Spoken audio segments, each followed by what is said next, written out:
So there's suddenly a lot of hype around smartphones in the 25,000 price range, and guess who's about to enter the chat? This is the Samsung Galaxy F55, launched around 25k, and I wanted to try this out because one, I hadn't tested the Galaxy M55, which is very similar to this, and second, there's been a lot of debate around Samsung mid-ranges of late. So how does this perform?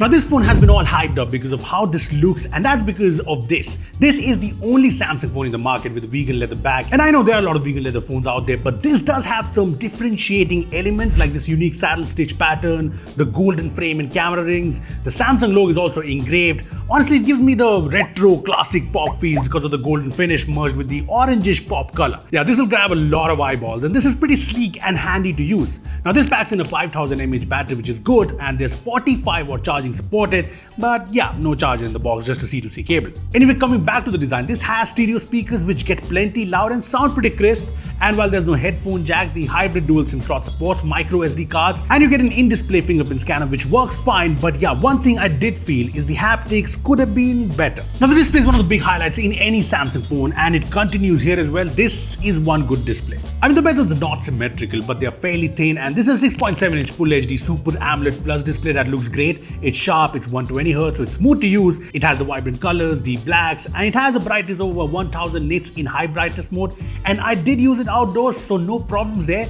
And it's also an HDR supported display, and while there's no HDR support in Netflix, YouTube supports HDR playback, which is great. Camera wise, this has a triple camera setup including a 50 megapixel main camera with OIS, an 8 megapixel ultra wide angle camera, and on the front too you get a 50 megapixel camera. Now the main rear camera and the selfie camera both support 4K 30 FPS videos, and you can switch between them while recording a video, which is good.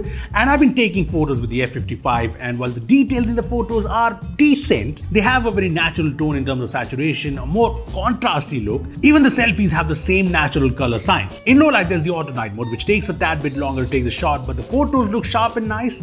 And these are the photos from the portrait mode, and the edge detection is okay, but I did notice it automatically creates these bokeh effects when there's lights in the background. I also shot some videos from the phone, and here's a 4K video shot from the Galaxy F55. Moving on, off late, what's the most debated thing around Samsung mid-ranges and budget smartphones? It's absolutely the performance.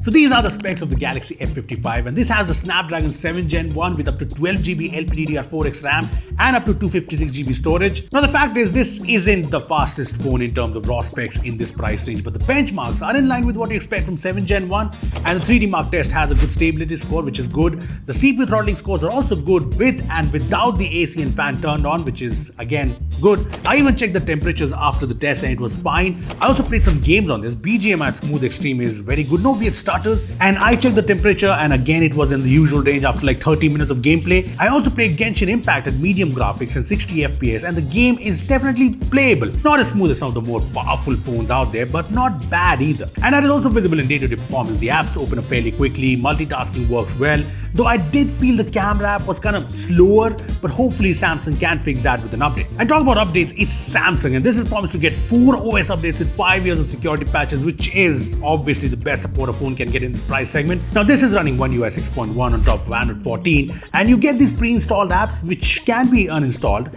and this has Knox Security, Knox Vault, and this has AOD for the display, although one thing I did notice is that there's no good lock support here. I mean, still understandable on budget phones, but this is a mid-ranger. Anyway, to sum things up, there are people who prefer Samsung phones over anything else because of the software support, the Samsung ecosystem features, the brand value that Samsung brings, and for them, the Galaxy F55 is a good all-around package. Yeah, this isn't a perfect phone, but this is a good upgrade over the last year's Galaxy F54. It has a more premium-looking design, it has stereo speakers which are missing, the display is good, there's solid battery life, and the performance is also consistent. Plus, the software support remains unmatchable. As for the price, this has launched at 26,999, but there's a bank cashback of 2,000 rupees, so you can get this for 25k. Also, when you get the F55, you can get a 45-watt Samsung fast charger at 499 rupees or a Galaxy Fit 3 at 2,000 rupees. Anyway, I want to know from you, what do you guys think of the Galaxy F55? Great for everyone or just Samsung fans? Comment down below, and thanks for watching. Subscribe if you're new here, and thanks for watching.